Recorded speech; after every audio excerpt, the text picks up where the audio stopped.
Hola, yo soy Elkin de la Cruz y seguimos en esta serie continua de control interno. Es entendible que nos alarmemos por los continuos reportes de ciberataques en el mundo. Para el público en general, podría parecer que las empresas y gobiernos no están preparados para abordar ese creciente problema y amenaza. La realidad es que sí han estado identificando y planeando esos riesgos mucho tiempo en un proceso que se llama gestión de riesgo empresarial, ERM. De hecho, es clave para construir una economía robusta y resiliente que empresas y gobiernos se identifiquen, comprendan y tomen medidas que mitiguen las amenazas de riesgos. La gestión de riesgo empresarial y el enfoque basado en riesgos de la auditoría interna son procesos efectivos que logran eso.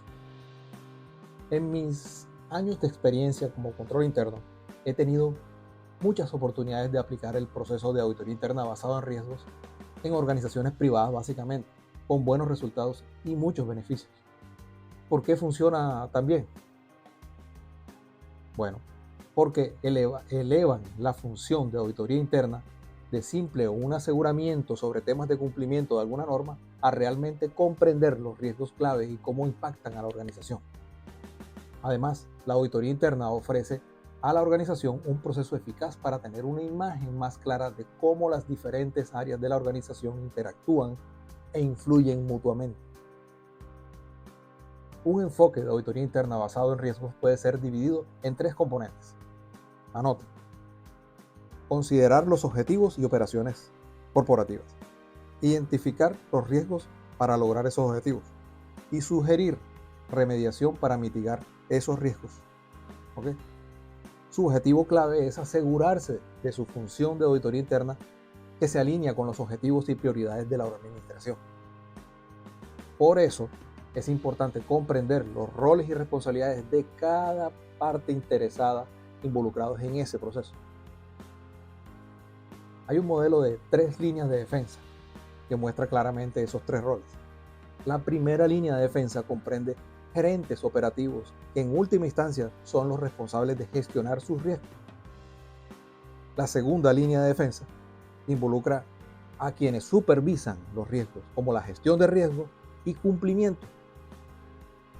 La auditoría interna opera como la tercera línea de defensa, proporcionando garantía independiente sobre la eficacia de la gestión de riesgos y el ambiente de control interno completo.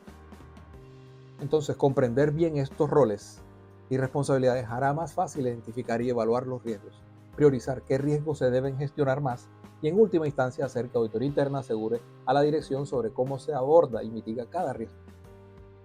Claro, toda organización debe comprender claramente cómo las nuevas tecnologías y la naturaleza creciente de los mercados económicos globales está acelerando la velocidad con la que se generan y amenazan nuevos riesgos. Una buena función de auditoría interna debe tener mecanismos para evaluar constantemente esos riesgos. Buenos planes de auditoría interna deben considerar si los riesgos son internos, estratégicos, operativos, financieros o externos e involucran tecnología o regulaciones o reputacionales. Los planes y la cobertura de auditoría interna debe evolucionar constantemente, así como surjan nuevos riesgos potenciales y su evaluación. Entonces, este enfoque agrega mucho valor para las partes interesadas de auditoría interna, sobre todo durante crisis repentinas o inesperadas. Una forma de monitorear continuamente el riesgo es identificar factores claves de riesgo a principio de año y monitorearlos periódicamente o continuamente durante el año. Esos factores claves de riesgo pueden vincularse a los resultados anuales de la evaluación de riesgos o a riesgos volátiles o emergentes. Cuando aparecen anomalías, la auditoría interna debería evaluar si los riesgos de la organización están cambiando y si es necesario adaptar la cobertura de las auditorías. Otra, a través de mantener una fuerte relación de trabajo con los miembros gerenciales clave, para ser más conscientes de nuevos riesgos tan pronto como ellos los conozcan. El tercer enfoque sería que solo estar atento a detectar cambios en la industria, tendencias económicas y otros factores externos. Publicaciones gremiales, seminarios, convenciones profesionales podrían ser fuentes valiosas para adquirir conocimientos importantes que podrían influenciar en la evaluación de riesgos.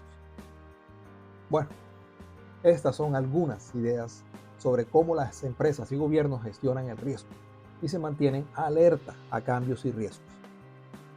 Esto sigue siendo una principal prioridad para un buen gobierno corporativo y la función de auditoría interna. Yo soy Elkin de la Cruz y sigo en el camino. Bye bye. Chao.